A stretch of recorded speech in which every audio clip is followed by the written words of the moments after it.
Hello there.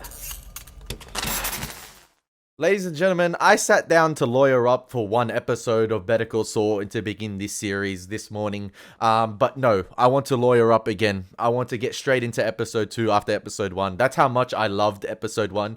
And you guys are probably sitting there laughing at home thinking, this guy loved episode 1 that much? Imagine the rest of the series. Imagine the bangers this series has to come. Like, what is he going to do with those if he loves episode 1 so much? So what's going on, guys? My name is Elie Moses, a 23-year-old law and film student here from Sydney, Australia, shooting his shot, baby. And yes, we are watching episode 2 of Better Call Saul today. It is called Mijo. So yeah, we're gonna waste no more time. We saw the cameo of Tuco Salamanca at the end there, and yeah, I think Saul or Jimmy McGill is gonna be in for a rude awakening, and yeah, his troubles are going to escalate.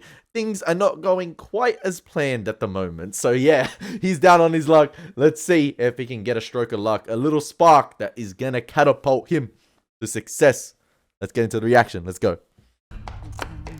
Hey, I remember Tuco Salamanca can cook. And if that's his mother right there, he's got a good teacher. I love how they're still faking the injury. Hey, hello. Habla English. Hey, are you the son? Grandson. Mira, venía guiando. Entonces, de momento oí un ruido y creo que le di un golpe al muchacho. Abuelita, no te preocupes, todo está bien. Ay, Dios mío, pero es que ellos están enojados conmigo. Just a crazy old biznatch. You ran over my brother. Don't mess with Tuco's family, man. It hurts so bad. Mira, ¿lo ves? ¿Lo ves? Abuelita, todo está Mira. bien. No te No, can't put any pressure This on is him. the You wrong lean on person me. to be It's toying with. definitely broken. Ask my mom for my Lego. Here, lean up. Yeah. That's up to you, man. Cops, they can be looking at this tape anytime now. You. You don't want to blackmail this man. You called her biznatch.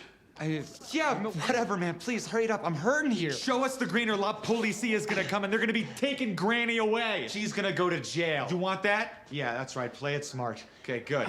So let's talk dollar amounts for what you did. Oh! No. Biznatch. Imagine he kills him and Saul's gonna have to cover up their deaths to help Tuco. Or he does severe harm to them. Mijo, ¿qué pasa? Bro, don't tell me. Oh, nada. He didn't kill him, did he? ¿Y esos hombres están aquí todavía? Ya se fueron. Ah, sí.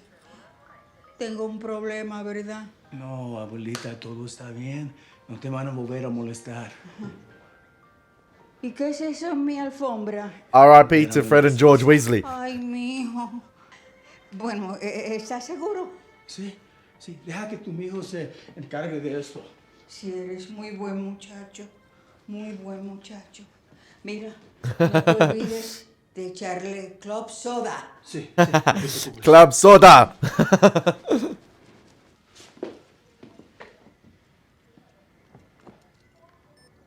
Oh, Mike's gonna come clean it up.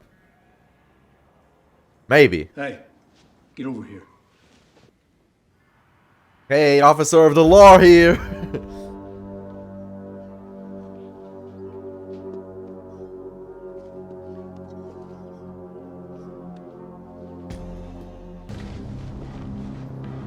Whoa. Showing hands. I'm relaxed. Okay? Non-threatening. That's a big ass revolver. You're dead. Mijo, ¿quién es ese hombre? ¿Está con los otros? No, es un vendedor. Abuelita, yo me encargo de esto. ¿Por dónde vas? Agarrar una club soda. Ay, mijo, mira, todavía veo la salsa que derramaste. No debes permitir que se seque. Abuelita, yo traigo la club soda. Lo juro, confía en mí, por favor. Vuelve para arriba. Sí, no, porque no quiero que se vaya a secar, porque una vez se seca, pues ya no sale. I'm gonna go with glass half full here and say they're not. My point is, if they're still alive, why kill us? Why? Because of a misunderstanding? Why? Our own stupidity? Why mess up your lovely Abuelita's place? Why jump to the nuclear option? See, I'm saying keep it simple. I will collect my moronic clients and poof, we are gone. Neither you nor your lovely Abuelita will ever lay eyes on us. Ever again. Guaranteed. Signed, sealed, and delivered. Assuming, you know, that they're still breathing.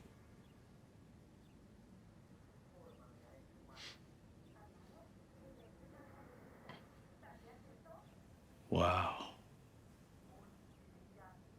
You got a mouth on you. I think Thank you. he sees potential. Say what? He wanted to scam you. He said we could clear $2,000 easy. Look at me.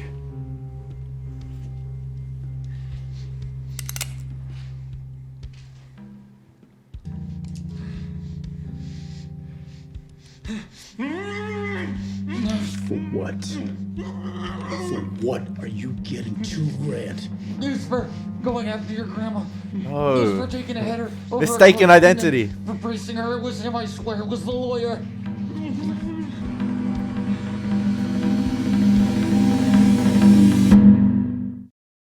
I mean, we know how it ends. Oh, in the desert. He's not gonna create a bloodbath in his abuelita's home. There we go with the fantastic scenic shots. He stole $1.5 million from the county. He's gonna be indicted for embezzlement any day now.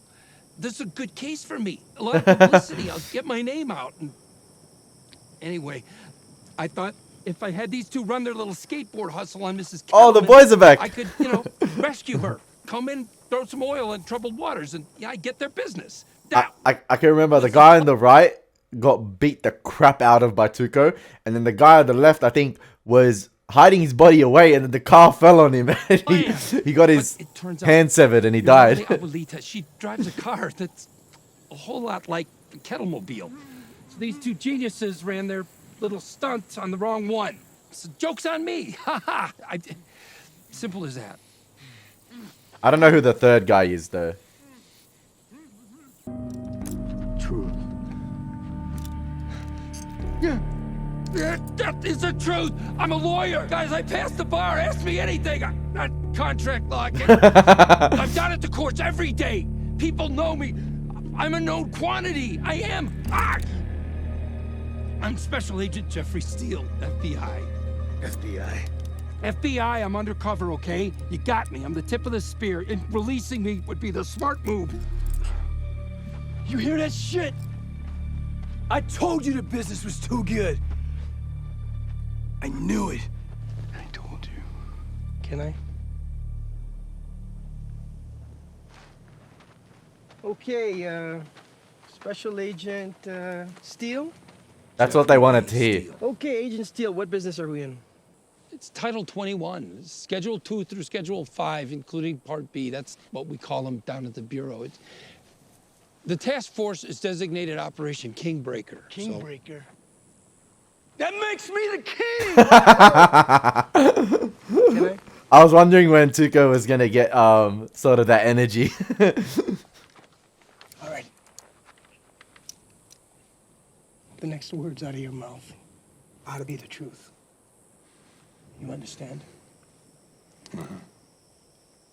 Who are you? I don't know any of your names, and I got a bad case of face blindness. You let us go. We're going to forget this happened. Guys, we're going to forget. Right? Nod your heads. Okay? So, if you just let us go. We want to just go home.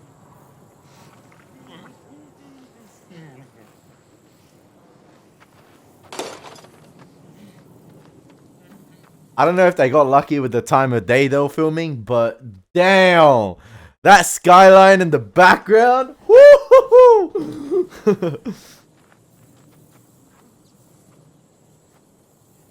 I say cut him loose. Beautiful. He was FBI. He admitted it. You had your wire cutters on him. He would have said anything. You Dile si the FBI ven los two flaquitos. Maybe. Yeah, you can never be sure. Croaking a lawyer for no reason is bad business. They walked into my house. They disrespected my abuelita. They called her Biznatch! And they just walk! Ah!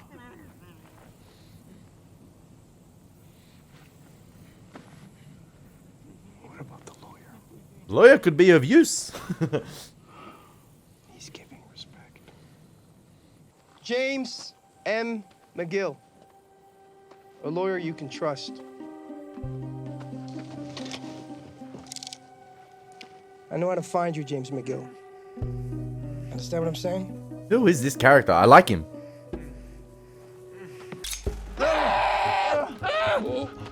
Yo, where you going? Oh wait, can I say something? going? Can you let them go? Just let them go.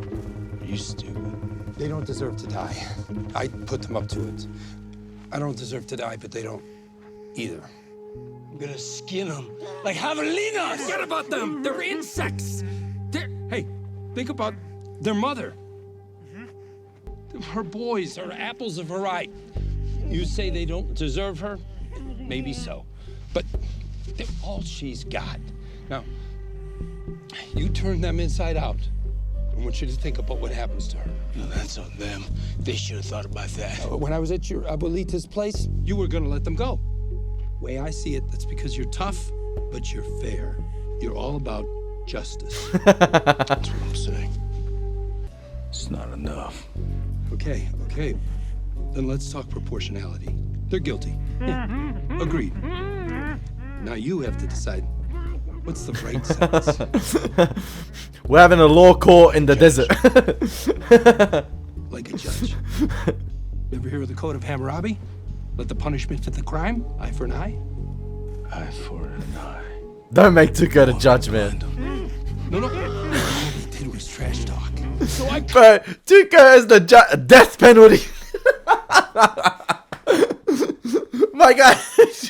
Cut their tongues out. wait. See, I'm advising that you make the punishment fit the crime. Punishment fit the crime. Colombian neckties. I cut their throats and then I pull their live tongues through the slits. Biznatch! Or you could give them black eyes. Black eyes? That ain't nothing. That one there, Holmes, he already got a black eye, fool. Oh, that's the second time he don't like it when he butts in. Stop helping. And that's the We could seed spring planted break. for that. Spring. They're skateboarders, right? That's how they run their scam. They can't skate. You hit them where they live. I break nothing, bitch. I'm gonna break their arms. And I'm gonna break their legs. Arms. When did we get onto arms? I'm cutting their legs off. We can do it that way. But we were talking about breaking. I think we're heading in the wrong direction. See, this scene, like, we know what Tuco is capable of, and this scene sort of got an underlying tone of sort of playfulness and comedy to it, with the way Saul's trying to, like, he's trying to respond to Tuco, and the way Tuco's responding to Saul in terms of, like, he's just coming up with all these methods of torture, all these methods of death, and I don't know if it's meant to give us comedic vibes, and we got sort of like the playful music in the background. Now, if this was Breaking Bad, the focus in that show was in creating tension. There'd be a lot of emphasis on diegetic sound and having, you know, the line delivery of the characters, you know, be sort of like the driving point for the tension in terms of like something serious is about to go down. Now, this show could have a total switch up and these guys could get their heads blown off, not by Tuco himself, but the other individual possibly who's more composed in this situation than Tuco. So I'm not too sure if the comedic element in this scene right here is meant to be a throw off for the audience. Okay. One leg. Each. One leg each? One leg each. That total of 2 legs. Hey, look. They can't skateboard for 6 months. and they're scared of you forever. And you show everybody that you are the man, but that you're fair, that you're just.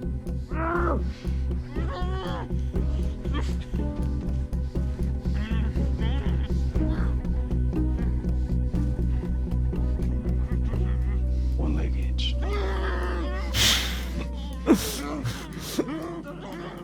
Hey, that's the first of many deals.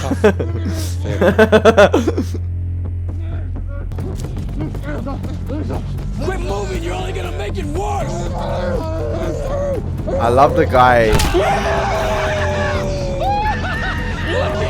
Hell yeah! Hell yeah! He said he had a broke leg, now he's got one for real!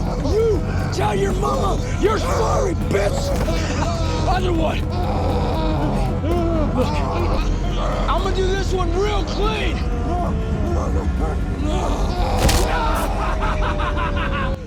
See how the music quickly switched up and intensified?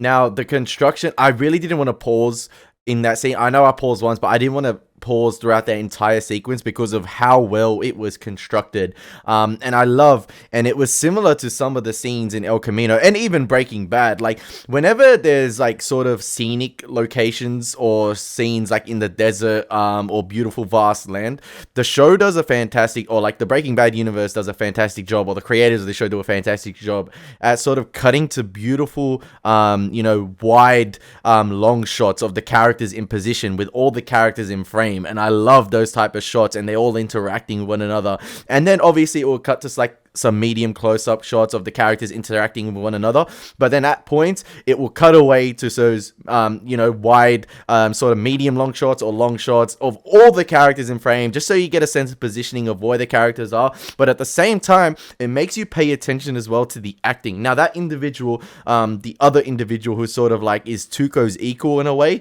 that's like the more composed version of Tuco, and I was paying attention to his acting, and throughout that scene where obviously Tuco was doing damage and breaking the individual's legs, he was sort of, if you paid attention to his eye contact, he was sort of maneuvering his eyes to look at Saul a couple of times to see his reactions to that scene. Now, I think he sees potential in Saul, the way he was able to talk his way out of that situation, or the way he was able to sort of manipulate Tuco to get a just and fair outcome for the two kids, the Fred and George Weasley, as I like to call them. But I think he saw potential there in terms of like, okay, this is an individual who was able to talk his way, or sort of to able justify a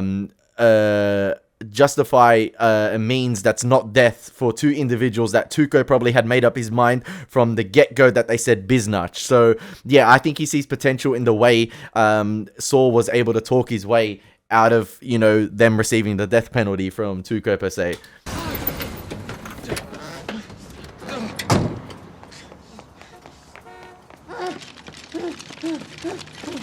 Oh, they're skating their way into the hospital.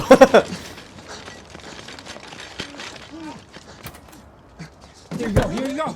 Easy, easy. Take your breath. You are the worst lawyer. The worst lawyer ever. Hey, I just talked you down from a death sentence to 6 months probation. He saved their lives, but he got them in that mess. You are by far the worst lawyer I've ever heard of, but you have heard of me. Could you I'll be right back. The breadsticks, baby. The leg break.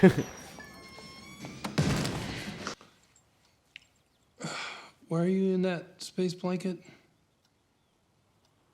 I told you you brought your cell phone into my house. Oh, is it radiation? Or like... Chuck, did you read this? Read what? This bill. Did you read it? Emergency room bill. Yeah, I may have glanced at it. It fell out of your pocket. Why?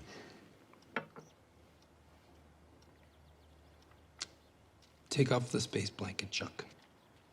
Come on. Take off the blanket. What's he hiding underneath? What's the excuse? Because we saw him feel his arm when he threw the phone. No. No. No. What do you want? Not to starve to death. What do you say? Got something for me?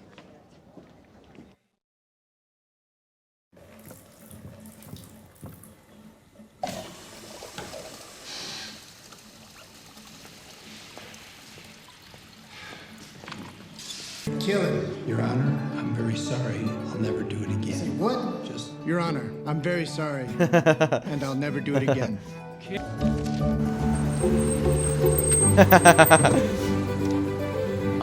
$5. You serious? You got 4, you need 5. There's 4 90-minute stickers there. It takes 10 minutes to walk down here. $5 or you go get another sticker. I like this type of montage scene. The repetitive nature of defending individuals at the law courts each day.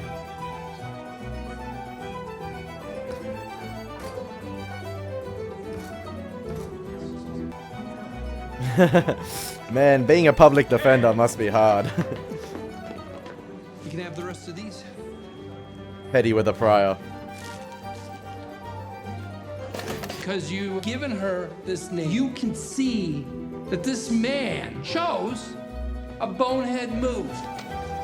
I love the editing in that montage right there, and it kind of reminds me of some of the montages in Buffy, or some of the editing choices in Buffy, in terms of like where you have a scene of dialogue, or a dialogue in itself in one scene leading on to the next, and that would be the lead transition. So the dialogue would end a the word would end a sentence, but that word would be the beginning of another sentence, or would be the answer to a question, or would be the answer to another sort of like word in another scene. And it's like a seamless transition because it cuts the scene, but also that word continues on to the next scene. I love that editing choice in the montage.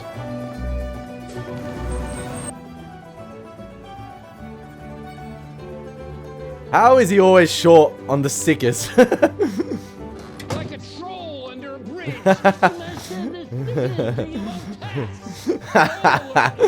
He is the troll under the bridge. He's trolling him. Come on, come on.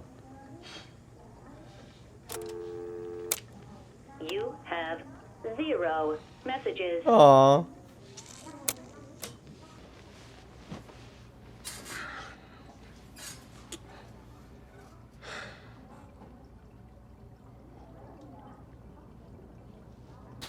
Am I wrong in saying that there are certain parallels between the protagonists of Better Call Saul and Breaking Bad with Walt and Saul in terms of like their conditions, or like the state of their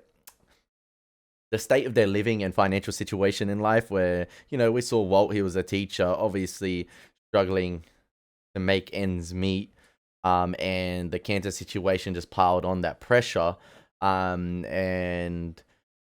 But I'm just talking about in terms of like past situations that haven't gone their way. We saw with Walt with the Elliot and Gretchen, where, you know, if he didn't sell it for a month's rent earlier in the past, he could have been one of the shareholders or leading directors of a company that's worth billions of dollars. And Saul here, it's sort of like a similar situation where I think his older brother, Chuck, or family member Chuck, is sort of like got that, or been hard done by a greater company as well that's probably worth a lot, or a law firm, and they've been screwed by other individuals. But I feel like, I don't know. Ugh. Customer. What? For you, a customer. Waiting now. Sure. Give me a minute.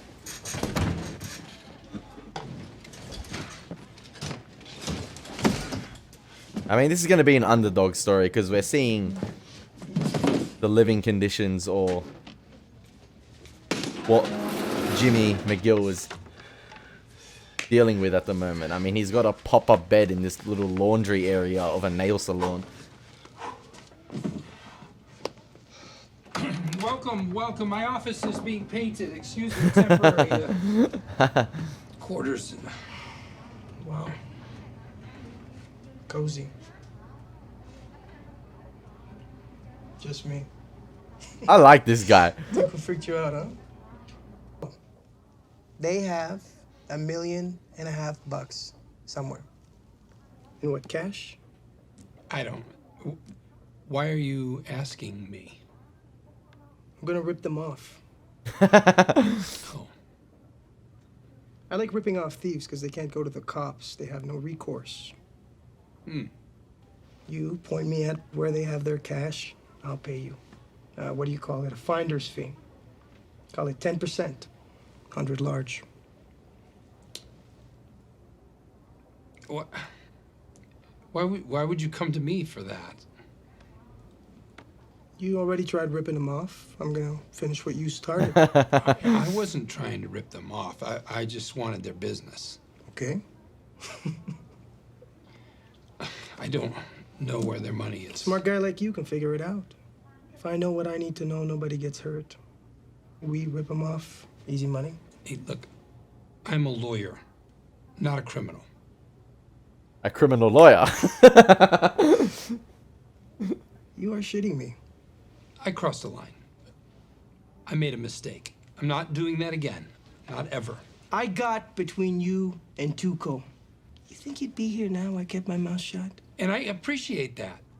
I owe you. And if you're ever in trouble, God forbid, legal trouble, I will be there 24/7 as a lawyer. What's your angle? No angle. And I'm not saying anything about this to anybody. As far as I'm concerned, you're a client. This is a consultation, and everything you just told me is privileged. Attorney-client You privilege. rat, you die. Yes. That's the best attorney-client privilege I've ever heard. You rat, you die. Confidentiality.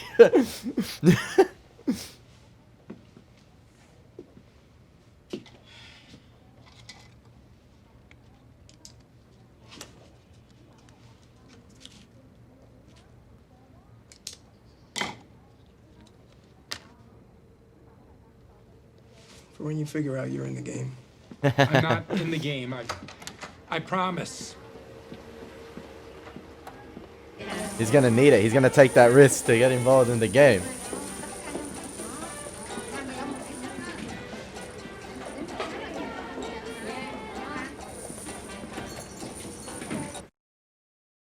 No!